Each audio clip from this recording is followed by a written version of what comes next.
নমস্কাৰ থলগিৰি integrated agro farm বা মিশ্ৰ কৃষি ফাৰ্মলৈ মই আপোনালোক সকলোকে স্বাগতম জনাইছোঁ। দৰাচলতে আজি আমি এটা ব্যতিক্ৰমী ভিডিঅ' লৈ আপোনালোকৰ ওচৰলৈ আহিছোঁ। যোৱা কেইবামানৰ পৰা আমি মহ পালনৰ ওপৰত কিছু অধ্যয়ন কৰি আহিছোঁ আৰু এতিয়া মহ পালনৰ বিষয়ে অধিক তথ্য সংগ্ৰহৰ বাবে আমি উত্তৰ প্ৰদেশৰ এখন বিশাল মহৰ বজাৰ চাবলৈ আহি আছোঁ। ভিডিঅ'টো শেষলৈ চাব বুলি মই আশা কৰিলোঁ আৰু ভিডিঅ'টো চাই যদি আপোনালোকে ভাল পায় তেনেহ'লে লাইক, কমেণ্ট আৰু শ্বেয়াৰ কৰিবলৈ অনুৰোধ কৰিলোঁ। লগতে এনেকুৱা ধৰণৰ পশুপালনৰ লগত জড়িত ভিডিঅ'ৰ বাবে আমাৰ চেনেলটো ছাবস্ক্ৰাইব কৰি দিব বুলি আশা কৰিলোঁ। ৰাতি প্ৰায় ৮মান বজাত আমি আহি এই বজাৰখন পালোঁ। বজাৰখন প্ৰত্যেক ৰবিবাৰে বহে। উত্তৰ প্ৰদেশৰ গাজীপুৰ জিলাৰ দিল্লাৰ নগৰত এই বৃহৎ বজাৰখন অৱস্থিত। যিহেতু বহুত দূৰ দূৰণিৰ পৰা মহবোৰ ইয়ালৈকে অনা হয়, গতিকে এদিন দুদিন আগতীয়াকৈ এই মহবিলাক বজাৰলৈকে আনি এনেদৰে ৰখোৱা হয়। Good morning everyone.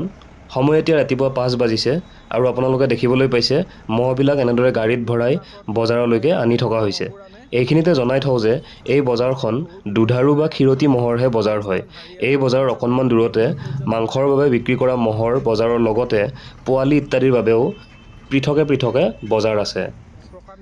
এই বৃহৎ ক্ষীৰতী মহৰ বজাৰখনলৈ ৰাজস্থান, হাৰিয়ানা, পাঞ্জাৱ, মধ্যপ্ৰদেশ, বিহাৰ তথা উত্তৰ প্ৰদেশৰ বিভিন্ন জিলাৰ পৰা মহবিলাক বিক্ৰীৰ বাবে অনা হয়।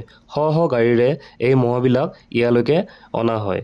ৰাতিপুৱা 4 বজাৰ পৰা দুপৰীয়া প্ৰায় 12 বজালৈ গাড়ীবিলাক আহি থাকে।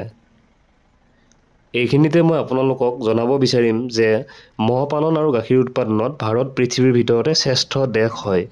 পাঞ্জাৱ, হাৰিয়ানা, গুজৰাট, মধ্যপ্ৰদেশ তথা উত্তৰ প্ৰদেশ অন্য ৰাজ্যৰ তুলনাত উন্নত বা আগবঢ়া।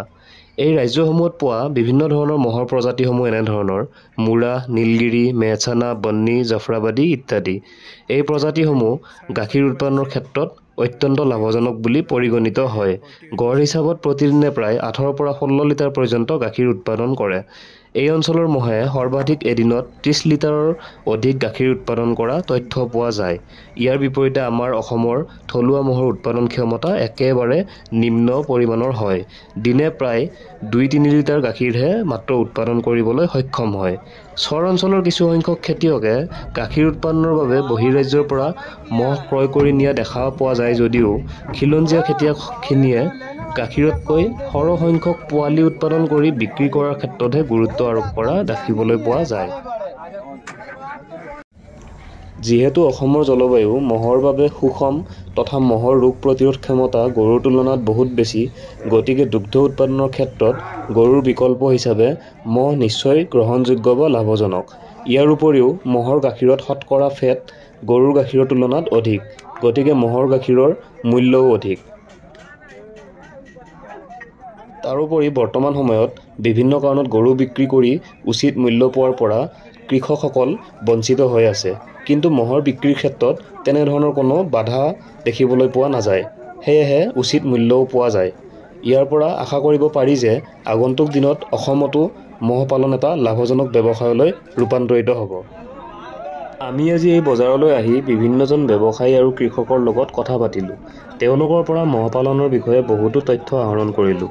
খাদ্যৰ ফালৰ পৰা এই অঞ্চলৰ মহ বিশেষ ব্যতিক্ৰমী নহয়। আমাৰ গৰুৰ দৰে কেঁচা ঘাঁহ, খেৰ, চাপৰ আৰু অন্যান্য সহজলভ্য দানাই ইহঁতৰ খাদ্য। গাখীৰৰ ফালৰ পৰা বজাৰখনত প্ৰায় 7 লিটাৰৰ পৰা 20 লিটাৰ পৰ্যন্ত গাখীৰ দিয়া মহ বিক্ৰীৰ বাবে অনা দেখিবলৈ পোৱা হৈছে। মহবিলাকৰ মূল্য ইয়াৰ প্ৰজাতি, দেহৰ গঠন আৰু দুগ্ধ উৎপাদনৰ লগত প্ৰত্যক্ষভাৱে জড়িত।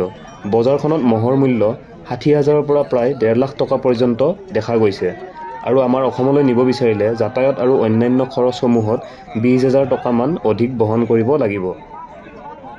আমাৰ ইণ্টিগ্ৰেটেড ফাৰ্মখনত মহ পালন অন্তৰ্ভুক্ত কৰিবলৈ অত্যন্ত আগ্ৰহী আৰু আগন্তুক দিনত আমাৰ ফাৰ্মতো এনেধৰণৰ উন্নত প্ৰজাতিৰ মহ অন্তৰ্ভুক্ত কৰিম বা পালন কৰিম বুলি আশা ৰাখিলোঁ।